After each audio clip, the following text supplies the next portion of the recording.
சிறகடிக்க ஆசை சரியில்லை. டுடே எபிசோட்ல நம்ம ரோகிணி இருந்துட்டு மனோஜ் கிட்ட வந்து கேள்வி மேலே கேள்வியாக கேட்டுக்கிட்டே இருக்காங்க. எனக்கு ஏற்கனவே கல்யாணம் ஆயிடுச்சுன்னு சொல்லிட்டு உங்ககிட்ட நான் சொல்லியிருக்கேனா இல்லையா அப்படின்னு சொல்லிட்டு நம்ம ரோகிணி இருந்துட்டு கேட்கவும், மனோஜ் இருந்துட்டு ஆமாம் சொல்லியிருக்கீங்க அப்படின்ற மாதிரி சொல்லிடுறாங்க. பாருங்க சார், நான் சொல்லவே இல்லை, ஏமாற்றி கல்யாணம் பண்ணதா இவங்க எல்லாருமே சொல்லிக்கிட்டு இருக்காங்க. ஆனால் நான் யார்கிட்டேயும் எந்த ஒரு உண்மையும் மறைக்கலை. என் ஹஸ்பண்ட் கிட்ட நான் விஷயத்த சொல்லிட்டேன் அப்படின்னு சொல்லிட்டு ரோகிணி வந்து சொல்லிக்கிட்டு இருக்காங்க. அதுக்கு அடுத்ததாக மனோஜ் இருந்துட்டு இல்லை இல்லை, இவங்க சொல்கிற மாதிரிலாம் எதுவுமே கிடையாது, என்கிட்டலாம் எதுவுமே சொல்லவே இல்லை அம்மா, இவ பொய் சொல்கிறாம்மா அப்படின்ற மாதிரியே சொல்லிடுறாங்க. நாங்கள் ரெண்டு பேரும் சந்தோஷமாக தான் சார் வாழ்ந்துட்டுருக்கோம். ஆனால் தேவையில்லாமல் என் மாமியார் தான் இது எல்லா பிரச்சனைக்குமே காரணம். அவங்களுக்கு கோடீஸ்வரம் பொண்ணு தான் வேணும்னு சொன்னாங்க. ஆனால் நான் ஒன்றுமே இல்லைன்னு தெரிஞ்சுக்கின உடனே என்னை மனோஜ் கிட்டே இருந்து பிரிக்க ஆரம்பிக்கிறாங்க. ஆனால் நான் மனோஜை ஏமாத்தியெல்லாம் கல்யாணம் பண்ணலை. மனோஜ் கிட்ட எல்லா விஷயத்தையும் சொல்லி தான் சார் நான் கல்யாணமே பண்ணேன் அப்படின்னு சொல்லிட்டு நம்ம ரோகிணி இருந்துட்டு என்ன நடந்துச்சோ அதை அப்படியே சொல்லிக்கிட்டு இருக்காங்க. அதுக்கு அடுத்ததாக வந்து பார்த்திங்கன்னா கோர்ட்டோட டைமை ஏன் கிருஷ்ணா வேஸ்ட் பண்ணிக்கிட்டு இருக்கீங்க அப்படின்னு சொல்லிட்டு லாயர்கிட்ட வந்து கேட்கவும், இல்லை சார், இந்த பொண்ணு ஒரு பொய்யை கூட உண்மையாக அப்படியே மாற்றி சொல்லிக்கிட்டு இருக்காங்க, இப்படியெல்லாம் எதுவுமே நடக்கவே இல்லை அப்படின்ற மாதிரி சொல்லிடுறாங்க. உங்களோட கிளைண்ட்டே பாருங்கள், அவங்களுக்கு குழந்தை இருக்கிற விஷயம், ஏற்கனவே கல்யாணம் ஆன விஷயம், இப்படி எல்லா விஷயத்தையும் சொல்லி தான் கல்யாணமே பண்ணியிருக்காங்க. அது கூட இவர் சரின்னு தான் சொல்லிக்கிட்டு இருக்காங்க. போய் நல்லா விசாரிச்சுட்டு வாங்க அப்படின்னு சொல்லிட்டு கேஸை வந்து தள்ளுபடி பண்ணிடுறாங்க. அதுக்கு அடுத்ததாக வந்து பார்த்திங்கன்னா இந்த பக்கம் நம்ம விஜய் இருந்துட்டு பயங்கர கோவத்தில் இருக்காங்க. கரண்டியை சூடு பண்ணி எடுத்துகிட்டு வந்து மனோஜ்க்கு வைக்கலான்னு சொல்லிட்டு போகிறாங்க. அம்மாம்மா, எனக்கு அப்படி எந்த விஷயமே தெரியாதம்மா, அவ சொன்னான்னு சொல்லிட்டு நீங்களும் என்ன இப்படி தப்பாக நினச்சிக்கிட்டு இருக்கீங்களே அப்படின்னு சொல்லிட்டு மனோஜ் வந்து ஒரு பக்கம் அவங்க கிட்டே இருந்து தப்பிச்சிட்டு இருக்காங்க. அதுக்கு அடுத்ததான் வந்து பார்த்தீங்கன்னா, டே முத்து, என்னடா நின்று பார்த்துக்கிட்டு இருக்கேன், வந்து அம்மா கிட்ட சொல்லிடா, எனக்கு எதுவுமே தெரியாதுடா அப்படின்ற மாதிரி சொல்லிடுறாங்க. உனக்கு எதுவும் தெரியாமையா அவள் கோர்ட்டில் அப்படியே அடித்து சொன்னால் உனக்கு எல்லா விஷயமும் தெரியும்னு ரெண்டு பேரும் சேர்ந்து என்ன ஏமாற்றிக்கிட்டு இருக்கீங்களா, இங்கே பாருடா, அதுக்கப்புறம் நான் என்ன செய்வேனே எனக்கு தெரியாது அப்படின்னு சொல்லிட்டு விஜயா வந்து ரொம்பவே கோவப்படுறாங்க. அண்ணாமலை இருந்துட்டு அவள் உண்மையை சொல்கிறாளோ பொய்யே சொல்கிறாளோ, அவள் இனிமேல் இந்த வீட்டோட மருமக கிடையாது, நம்ம லீகலாகவே எல்லாத்தையும் மூவ் பண்ணிக்கலாம். ஏற்கனவே பொய் சொன்னதுனால தான் இப்போ அந்த பொண்ணு தண்டனை அனுபவிச்சுக்கிட்டு இருக்கு. அதை உணராமல் திரும்பவும் மேலும் மேலும் இன்னும் பொய் மேலே பொய்யா சொல்லிக்கிட்டு போயிட்டே இருக்கு. ஆனால் அது என்ன சொல்கிறதுன்னு கூட எனக்கு தெரியல அப்படின்னு சொல்லிட்டு நம்ம அண்ணாமலை ஒரு பக்கம் சொல்லிக்கிட்டு இருக்காங்க. அதுக்கு அடுத்ததாக வந்து பார்த்திங்கன்னா நம்ம ஸ்ருதி இருந்துட்டு நான் சொல்கிற மாதிரி கேளுங்க, ரோகிணிக்கு ஃபோன் பண்ணி, ஏன் ரோகிணி கோர்ட்டில் நீங்கள் இப்படி பேசின அப்படின்னு சொல்லிட்டு கேளுங்க, அவங்க பேசுகிறதையும் நீங்கள் ரெக்கார்ட் பண்ணி வச்சுக்கோங்க அப்படின்ற மாதிரி ஸ்ருதி வந்து பிளான் போடுறாங்க. அதுக்கேற்ற மாதிரி நம்ம மனோஜ் இருந்துட்டு ரோகிணிக்கு வந்து கால் பண்ணுறாங்க. அண்ணாமலை இருந்துட்டு ஸ்பீக்கரில் போடு, அவள் என்ன பேசுகிறான்னு நாங்களும் கேட்குறோம் அப்படின்ற மாதிரி சொல்லிடுறாங்க.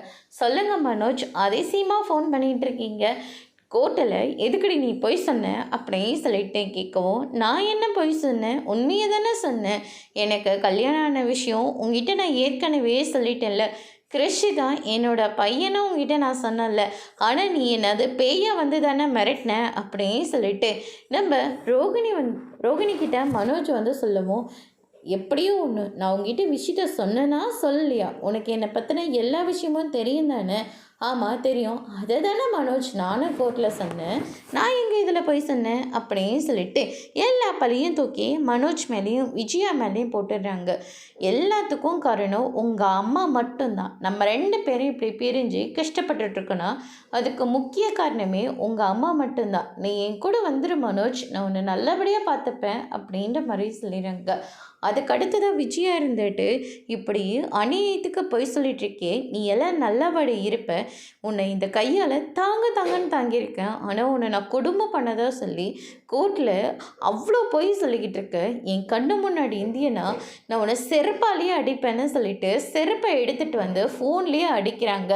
ரோகிணி இருந்துட்டு, ஆன்ட்டி நீங்கள் ரொம்ப கோவப்பட்டுட்டு இருக்கீங்க. ஆனால் நானும் மனோஜும் இப்போ பிரிஞ்சிருக்கிறதுக்கு நீங்கள் மட்டும்தானே காரணம் அப்படின்ற மாதிரி சொல்லிக்கிட்டு இருக்கீங்க.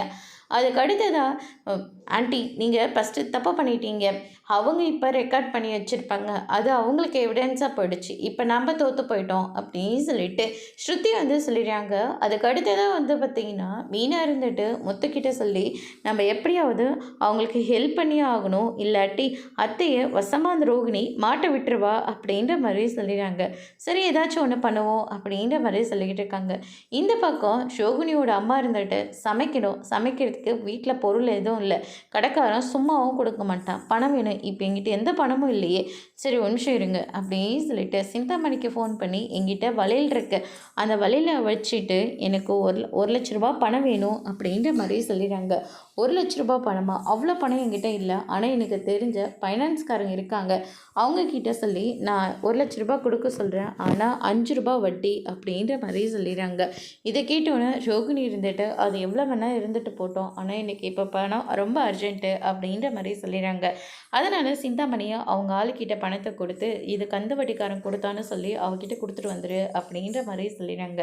அதுக்கடுத்ததாக நம்ம ரேகா வராங்க. ரேகா வந்த உடனே வந்து பார்த்திங்கன்னா, இங்கே எப்படி கண்ணு இங்கே இருந்துறனாலே சொன்னால் கேட்க மாட்டேன்ற, அவன் எங்கேம்மா கிளம்பிட்ட, ஒரு போட்டி இருக்குது கண்ணு, எனக்கும் மீனான்றவளுக்கும், அவகிட்ட நான் தோற்று போகக்கூடாது, அதுக்காக சில ஏற்பாடெல்லாம் நான் பண்ணி வச்சுருக்கேன், அந்த மேனேஜரை மிரட்டி வச்சுருக்கேன் அப்படின்ற மாதிரி சொல்லிடுறாங்க. நீ மிரட்டுற பாவம்லாம் என் தலை மேலே தான் வந்து விழும், என் ஆயுசு கடைசி வரைக்கும் இருக்காது, பாதியிலே கூட போயிடும், எதுக்கு கண்ணு இப்படியெல்லாம் பேசிக்கிட்டு இருக்க அப்படின்னு இந்த ஆர்டரை அந்த மீனாவுக்கே கொடுக்க சொல்லுங்கள் அப்படின்ற மாதிரி சொல்லிடுறாங்க. மீனாவுக்கு ஃபோன் பண்ணி இந்த ஆர்டர் உங்களுக்கு தான் அப்படின்னு சொல்லிட்டு மேனேஜர் வந்து சொல்லிடுறாங்க. இதை கேட்டவுடனே மீனா ரொம்பவே சந்தோஷப்படுறாங்க. வீட்டில் எல்லாருக்கும் சொல்லிக்கிட்டு இருக்காங்க. ஸ்ருதி கிட்ட சொன்னபோது ஸ்ருதி வந்து கட்டி பிடிச்சு அழுந்துக்கிட்டு இருக்காங்க. என்னாச்சு அப்படின்னு சொல்லிட்டு கேட்கவும், இந்த ஃபோட்டோவை பாருங்க அப்படின்னு சொல்லிட்டு நம்ம ரவியும் நீத்துவும் நின்றுட்டுருக்கிறேன் அந்த போஸ்ட் ஃபோட்டோ வந்து காட்டுறாங்க. அது கீழே என்ன எழுதி வச்சுருக்காங்கன்னு பாருங்கள், வித் லவ் அப்படின்ற மாதிரியே சொல்லிக்கிட்டு இருக்காங்க. ரவி அந்த பொண்ணு கல்யாணம் பண்ணிக்க போதும் அப்படின்ற மாதிரியே சொல்லிடுறாங்க. இதை நான் சும்மாவே விட மாட்டேன் அப்படின்னு சொல்லிட்டு நம்ம ஸ்ருதி இருந்துட்டு ரொம்பவே கோவமாக வீட்டில் இருந்து கிளம்புறாங்க. ஏதாவது பிரச்சனை ஆகிட போகுதுன்னு சொல்லிட்டு பின்னாடியே முத்துவும் மீனாவும் கிளம்பி போகிறாங்க. அதுக்கடுத்து தான் இந்த பக்கம் நம்ம நீத்து இருந்துட்டு ஒரு ஹார்ட் போட்ட மாதிரி ஒரு கேக்கை ஆர்டர் பண்ணி எல்லாரையும் கூப்பிட்டு செலிப்ரேட் பண்ணிகிட்டு இருக்காங்க. கரெக்டான நேரத்தில் நம்ம ஸ்ருதி வந்து அந்த கேக்கை எடுத்து நீத்துவோட தலையிலேயே கொட்டி விட்டுறாங்க. அதுக்கடுத்து தான் நம்ம ரவி வராங்க. ரவி இருந்துட்டு என்ன பண்ணிக்கிட்டு இருக்க ஸ்ருதினி அப்படின்னு சொல்லிட்டு கேட்கவும், இங்கே பாரு அப்படின்னு சொல்லிட்டு ஃபோட்டோவை காட்டி இவ என்ன போஸ்ட் பண்ணியிருக்கான்னு பாரு அப்படின்ற மாதிரியே சொல்லிடுறாங்க. என்ன நீ தூ பண்ணிகிட்ருக்க, நான் உன்னை லவ் பண்ணுறேன் அப்படின்ற மாதிரி சொல்கிறாங்க. நீ என்ன லவ் பண்ண தேவையில்ல, ஆனால் நான் உன்னை லவ் பண்ணது தான் இருப்பேன் அப்படின்ற மாதிரி சொல்லிடுறாங்க. எனக்கு ஆல்ரெடி மேரேஜ் ஆகிடுச்சு, ஏதோ இந்த ரெஸ்டாரண்ட்டில் ஒர்க் பண்ணுற ஒரு நன்றி காரணத்துக்காக மட்டும்தான் என் ஒய்ஃபோட ரெஸ்டாரண்ட்டுக்கு கூட போகாமல் நான் இங்கே இருக்கேன். ஆனால் நீ அதை புரிஞ்சுக்காமல் இப்படி லவ் பண்ணுறேன்னு சொல்லிக்கிட்டு வெக்கமே இல்லாத வந்து நின்றுட்டுருக்க அப்படின்னு சொல்லிட்டு நம்ம ரவி வந்து சொல்லுவோம். ஸ்ருதி இருந்துட்டு இதுக்காக தான் நான் ஆரம்பத்திலே சொல்லிட்டு இருந்தேன், இவளுக்கு 2 முகம் இருக்குது, பார்த்து இருந்துக்கோன்னு சொன்னேன், ஆனால் இப்போ எங்கே வந்து முடிஞ்சிருக்குன்னு பாரு அப்படின்னு சொல்லிட்டு நம்ம ஸ்ருதி வந்து சொல்லிக்கிட்டு இருக்காங்க. நீத்து சொல்லிட்டு அவங்க பாட்டு கிளம்பி போயிடுறாங்க.